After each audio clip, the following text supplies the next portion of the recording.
C'est parti pour la session de la graine à la licorne. Let's start from the seed to the unicorn. How are investors shaping Africa's technology landscape for 2030? Let's welcome Takuma TERAKUBO, CEO and General Partner of Uncovered Fund, Hélène DEMAEGDT, Managing Partner in Gaia Impact Fund, Thomas BIGAGLI, Partner of Plug and Play Ventures, Bamba, co-founder of PAPS, who will turn online, and Julie Lancrier-Curig will be the moderator. Let's start, shall we?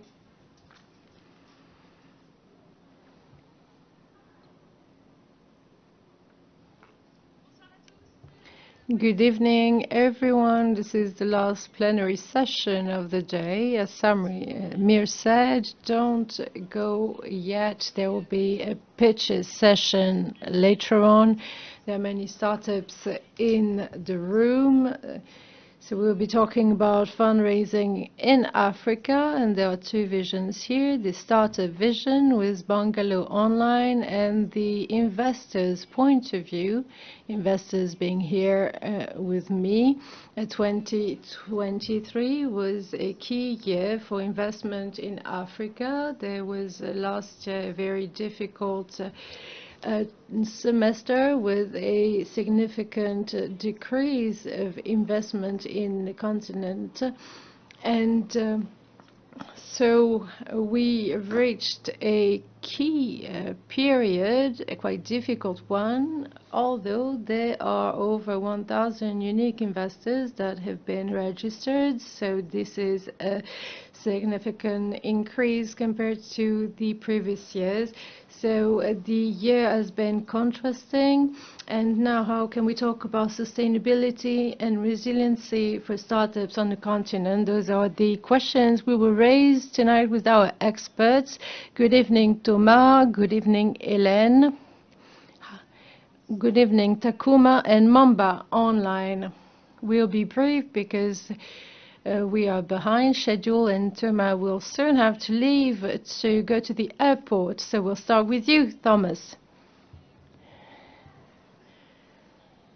First, I'd like to talk about the challenges and opportunities in this financing landscape full of constraints. There's a slowdown. How can investors reshape their approach to provide an efficient support to African startups? Thank you very much. I'm delighted to be here today. This is a high-quality event. I was impressed. I think the whole value chain comes into play here, but as an investor, I can tell you that the situation has changed with the pandemics, for example, and after the pandemics, many investors became reluctant to inject capital because they had made mistakes. There was a bubble for almost 3 years. So how can investors help startups? Well, they can do it in many ways. There are more and more actors with seed, pre-seed phase, many groups, business angels, super angels, as well as funds that used to fund later stages but are turning to pre-stages. The startups ecosystem has been less impacted because investors ask them to validate, to have their business plan approved before investing, and they want it is true that making mistakes can actually show there was a progress, and it's easier than to approve. For late stage funding, it is a little bit more complicated. It involves companies that have already raised funds. They are happy and they have to be realistic again. They have high valuations, they raised a lot of money, but they were too optimistic, so they're back to reality, which is okay. But as you know, all investors have to keep on helping their portfolios. They have to keep on investing to support them, to keep them alive. Unfortunately, there have been many layoffs, and this is not the end.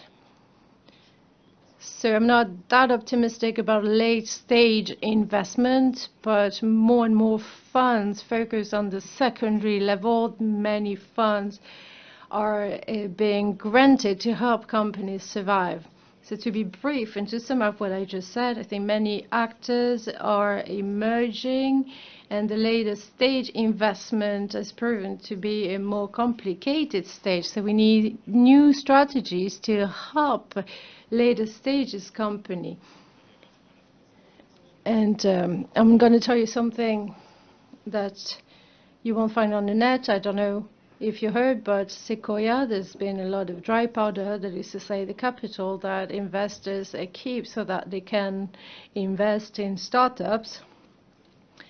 And they want to influence and to encourage funds to inject the capital instead of keeping it. So in order to do so, they set up administration fees, not on assets under management. That is to say, all assets managed in a company, and they want this administration fees to be granted to capital deployment. So I'll try to be clear, because this is quite a technical vocabulary that is VC oriented. So if you got 100 million fund, we take a 2% remuneration on 10 years. So we'll use 2 million to cover wages and fixed costs. These 2 million euros are based on the whole amount of 10 million. So in 10 years, it's 20 million. But if you're a fund and you keep all your money,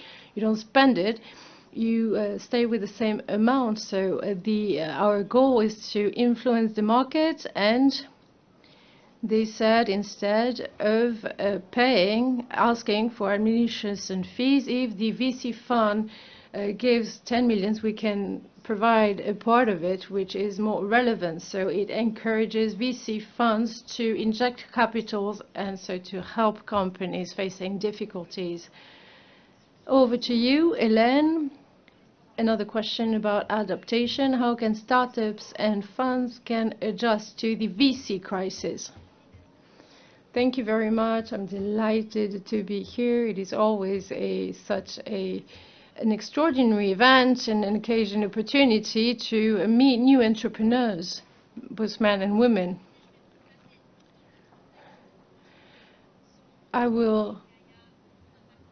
I founded the Gaia Impact Fund for the energy transition.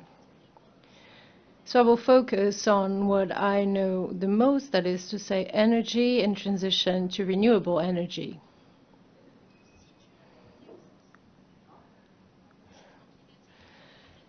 We're facing climate change. There's a decrease of financing, so I'm not going to remind you of key figures about the fact that Africa contributes the least to climate change, but is the most exposed to the impact of climate change. That's why we created Gaia. Africa and climate change are key topics for the whole world today, for Europe as well as the whole planet. We face major challenges. Some financing have gone up and down, but there are green deals, that is to say international funds focused on this transition, because everybody is convinced that we cannot just forget about transition here, because it is a global issue. But even in the European Green Deal, that's the idea.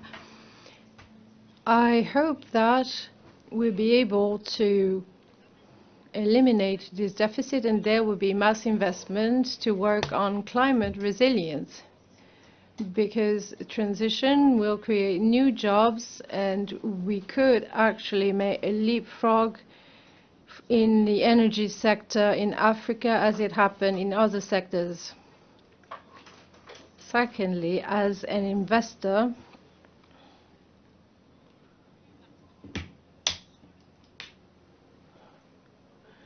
we focus on the seed stage, that is to say, Series A to B.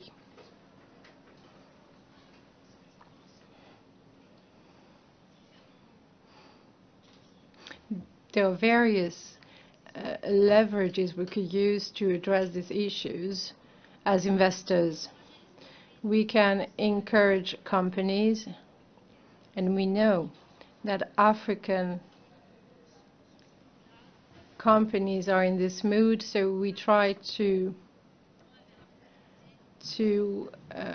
steer them towards fast profitability, because sometimes companies are developing in the seed phase, and you know that some industries are capital intensive, but we should take the opportunity to keep this balance and ensure that the path to profitability is achieved as fast as possible in business models. So that was my first point. And as investors, we are an equity investor. There are not many. This is the main way to finance debt, but there are also quasi-equity tools that could be really interesting and useful in hard times. And as a patient capital, we are an impact fund, and we think that impact funds must be patient capital, which means that the investment period has to be extended. So we should extend these period to 12 years instead of 10. We talked about mechanisms, we talked about sector adaptation and technical transition, and now I think is the impact of this global crisis eventually on startups, and how do you think it changes their resilience and their adaptability? Okay. Hello, everyone. My name is Takuma. I'm from Japan. I'm running a venture capital called Ankabad Fund. So we have venture capital for African startups. Past 3 years, we have invested 29 startups right now, and related to fintech, logistics, retail, mobility, and climate tech. Yeah, that is a focus for us. Yeah, I agree. Like now it's a very tough timing for the startup to raising money. All the investment stopped for the African startups. Yeah, but I think I feel the 2 things that is important for this time is one is focus on the profitability. Yes.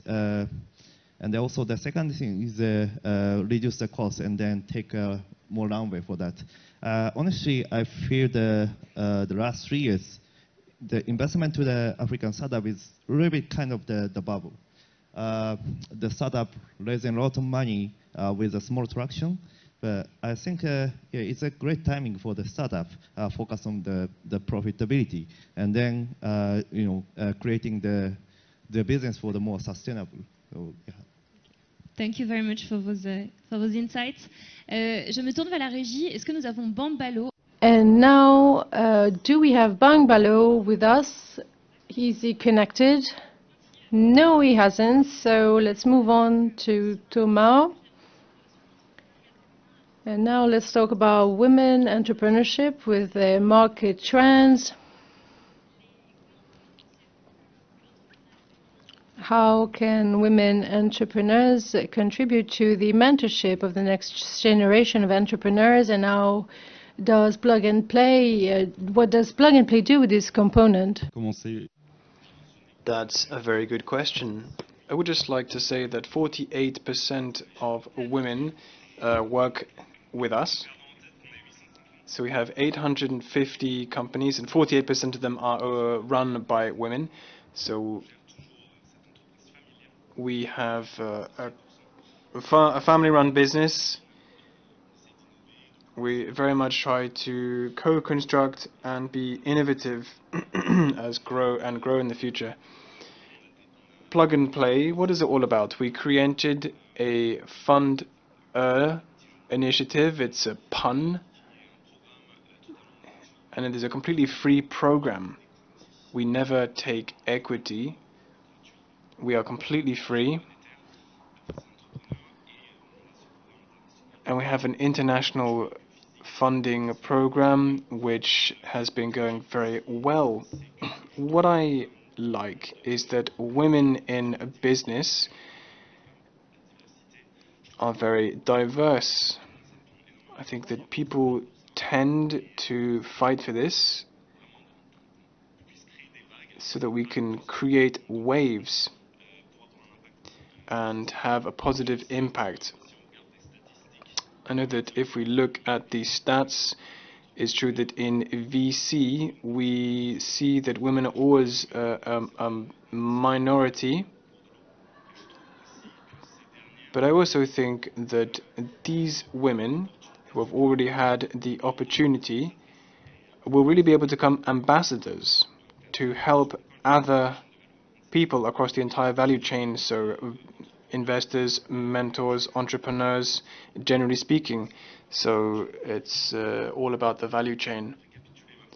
Just to sum up, the biggest and smallest companies have their part to play. So we're looking to help them all. We're very confident in the statistics and the fact that things should be going in the right direction.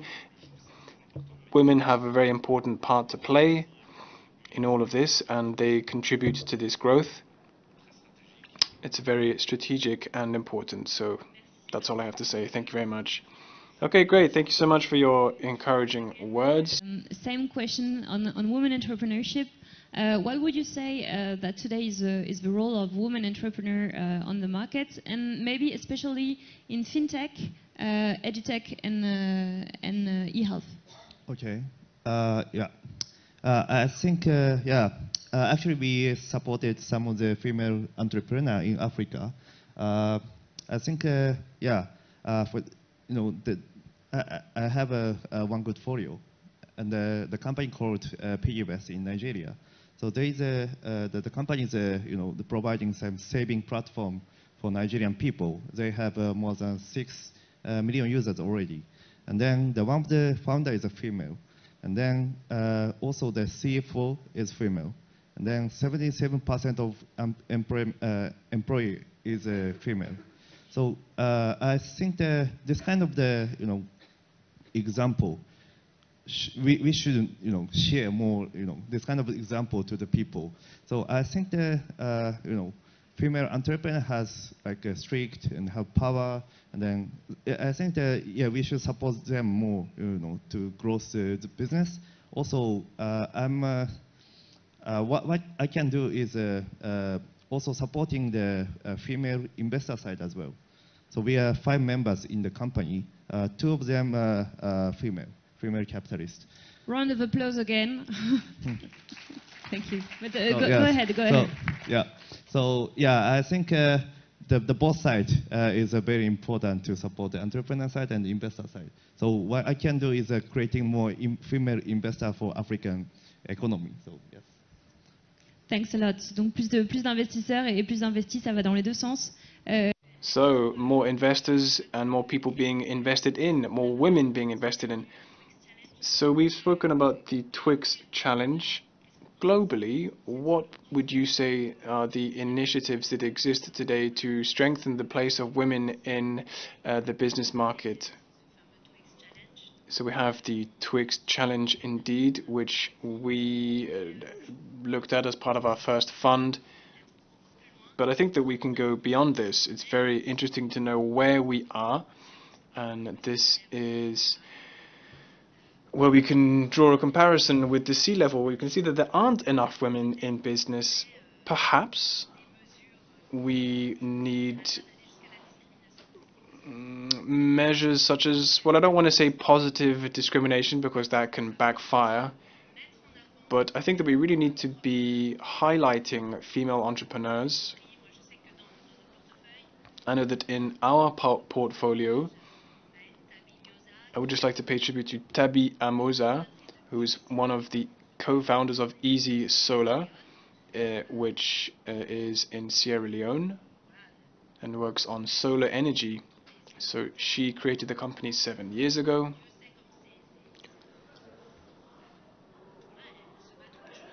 She fights every day. She's won many prizes. I think she's even been in Forbes Women. So I think that she could be highlighted and underlined even more. We could speak more about this exemplary role model. I think that we should start saying entrepreneur in the feminine in French, so entrepreneuse, if I may create the word. Perhaps I'm a little bit biased because I am a woman, but in any case, women do have something to prove, and they have a lot to give. I think that it would be great to speak more about this kind of icon. We can then hope to have a snowball effect where more women get involved. These women can be icons, they can be role models for other women. Okay, great. We're now going to move on to the last part of the debate. I'd like to talk about the perspectives in the VC market. What do you think about the network of investors? Do you think that this is a way to support the expansion of African entrepreneurs? We always co-invest, whereby we create a network on the topics that we work on, and we collaborate with other impact funds and some DFIs that work in access to energy.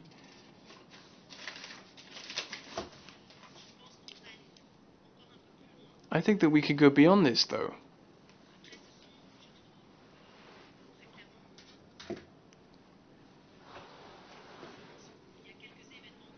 In France, there are some events such as Emerging Valley, which really help bring us together. But it's also good to be part of the France Invest group. I prefer having associations that put entrepreneurs and investors in the same room.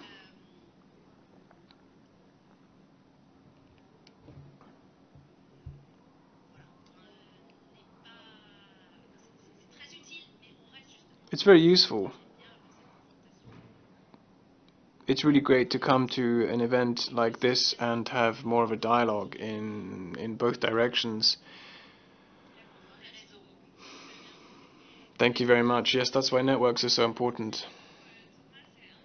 Thomas, I know you don't have a crystal ball, but what kind of trends do you see in the future between now and 2030 in the context of venture capital? Okay, I don't have a crystal ball, but I think that the market is going to consolidate a lot. This is what happened during the crisis. For me, trends in Africa, well, I think we can think about mobility and supply chain, as well as sustainability and fintech. Africa has been involved in many talks. Telephone payments, for example, has become very mainstream over the past 10 years. It's something which has arrived elsewhere much later. Actually, in Africa, it's almost as if they have more smartphones than us. When we speak about digital technology, Africa really is the pinnacle. Industries will consolidate, they will last as long as possible. But I don't know, because I don't have a crystal ball, as you mentioned. And of course, inevitably, we could add in technology bricks to oversee the coming waves of innovation.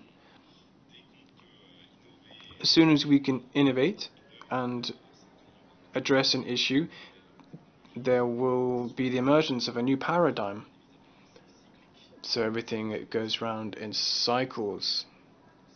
There is a huge amount of potential, and I'm very optimistic.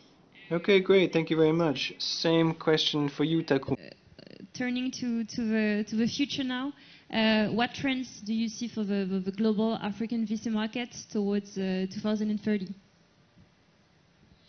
Yeah, I think definitely the African market is the future, especially like Japanese economy. Like our funders are mainly backed by Japanese corporate, so we have a lot of Japanese corporate LPs. They want to create the business in African market right now. So the past 30 years, they expand their business from Japan to China first, and then go to the Southeast Asia, and now they are coming to India. So I feel that Africa is the next from Japanese side. So I feel that a lot of the passion from Japanese corporate and investor to focus on the African startups and economy. So they want to create something with the local startup and the local corporate.